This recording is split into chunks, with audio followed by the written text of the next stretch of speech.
talaga po nating mga Pilipino ang Pasko.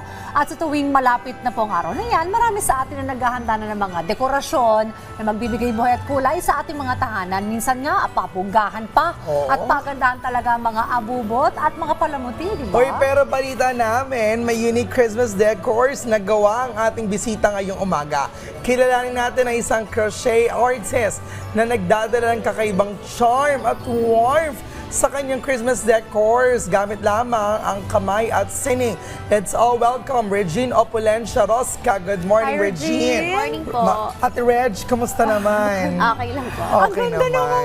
mga gawa niyo. Oo, perfect. This is Santa Claus. Aesthetic. Oo, tapos ito, ang daming mga Manger. Ayan. kasama, mga naka-display dito sa ating mesa. Pero ito, paano ba nasimulan itong ganitong interest mo sa pag-crochet? Actually, marunong na ako mag-crochet. Elementary days pa lang po. Nagkaroon kasi kami ng isang project sa isang subject. And then, na-stop po siya nung, syempre wala pang budget kasi bata pa. Nabalik ako ng interest sa pag-crochet na nagkaroon na po ako ng baby girl noong 2017 po. Okay, so how do you do these kinds of styles sa iyong Christmas decors? Kasi karamihan dito talagang, tignan nyo naman mga ka-RSP, ganda. galawin ko lamang ha. Kung lalapit natin, talagang crochet at hindi siya basta-basta lang na parang pinagsama-sama through a machine or whatsoever. Gaano katagal mo ginawa to? Yung Christmas wreath po, umabot po siya ng 1 week. Ito, one Opo, week? 1 week po. Okay, pero medyo naiiba dito sa hawak ni Dayan. Ito. Yan po pom-pom wreath po ang tawag ko dyan. Okay. So, tumagal lang po siyang gawin ng 2 to 3 hours Ang bilis po. nito ha, Ang 2 to 3 galing. hours. What inspired you for Christmas decors or you do also other kinds of styles? Nagka-customize din po ako.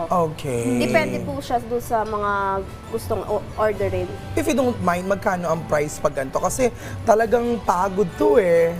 Yung ganyan pong hawak nyo, nasa 3.5 po siya. 3.5. Tapos Deserve yung naman. bigger po, 5.6 po. Ayun, Eto masarap po, itong masarap. isa, no? Ang ganda kaya, no? I-display mo to sa mga Oo. pinto mo. Tsaka pwedeng pang regalo. Yes. Yes. Tapos, parang long-lasting siya, no? Siguro, lalaban mo lang siguro to para every Oo. year. Eh, mukhang bago talaga siya. So, paano naman ikaw ma-reach out kung gusto nila magpagawa? Ano bang mga usually? Pang gifts or pang display sa bahay? Yung mga Oo. bumibili sa'yo? Both Okay. din. Meron po akong FB page. Pwede po sila doon mag-inquire. Anong name Marami sa na. FB? Shell-Wish Handcrafts po. Marami na Ayun. nag-i-inquire Yes ngayon. po, marami na rin po. ano? Pag ganito pagpasok talaga ng Burr months, peak season na po talaga. Teka lang, paano kung bultuan ang gustong ipagawa sa'yo tapos puro ganito? Ngayon po kasi, since medyo nagagamay ko na yung ng order, nagkuha po ako ng tao. Bali yung tita ko po, siya na po yung pinagawa ko ng leads. At saka ng Okay. cover. Tapos ako na po, the rest, yung dal po at saka yung ribbon. In fairness naman, ano pinakamabenta sa lahat? Ngayon po yung red at saka nativity. Okay, ayun, yung parang Opo. manger natin. How much ang price ng ganyan? 7.2 po. Yung full set po. Ay, Tapos pag Holy Farm lang po, 2,000.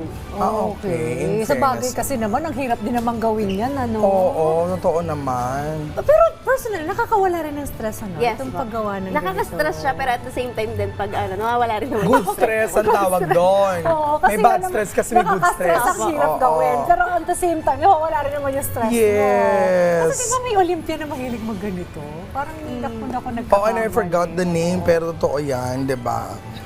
Well, usually dun sa mga klase na mga ginagawa mong designs, how do you make sure na very perfect or detailed pa din? Despite syempre na, you know, akala natin pag crochet one color lang, pero yung iba dito talaga pinagtagpi-tagpi may ibang kulay eh.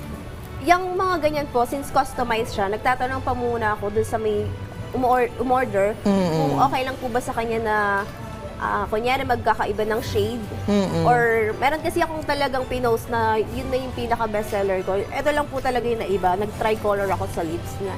Ayun. Ano feeling syempre ngayong Christmas, you give joy through your crafts? Masaya po kasi ang totoo niyan, yung mga pinapagawa nila, meron talaga mga backstory. So, merong isang customer na ibibigay talaga niya dapat yan sa parents niya bago siya umalis. Basta may sad story din po kasi yun. Okay. Ikaw ano yung pinakamahirap na gawa mong ganitong klaseng design? for crochet? Yung red pa lang po. Ito At saka talaga. nativity. Kasi tagal nito eh. Kasi Kung- ang usually na ginagawa ko po talaga, pagka hindi pa December, yung mga normal lang na mini-me, gano'n. Oo. Uso pa man din ngayon yung, ano tawag doon? Labubo ba yun? Opo. Oo. Pwede rin sa crochet yun eh. Pwede Pwede itsura ni Fifi ganyan. Pwede din po. Ay, in fairness, pagawa tayo. Personalize. Okay, gano'n ka Oo. nakatagal nagko-crochet?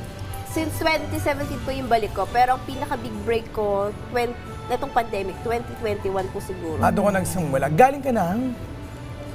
Galing ka before 2017, bago noon. 2017, tapos Nag-iba muna work mo, tapos hindi dito po. ka na. Tuloy-tuloy siya, pero hindi siya yung talagang monthly may mag-order. Oh, Okay, ayun. please do promote again your social media pages para sa mga gusto mag-inquire, lalo na ngayong Christmas season. Please do visit po my FB page, Shello Wish Handcrafts. Pwede kayo doon magtanong or mag-inquire. Lagi naman pong active yung page ko. And please, pa-follow na rin po ako ng page ko. Daming please sa Sabrina Oo. Carpenter. Kung di ko pa naman pinalo yan, ha? Maraming salamat, Regine, sa iyong oras at effort na bisitahin kami. Ayan na mga ka-RSP, naway magpatuloy po ang ating suporta sa small business owners at artists na katulad ni Ate Red. Thanks, Thank you po. Regine.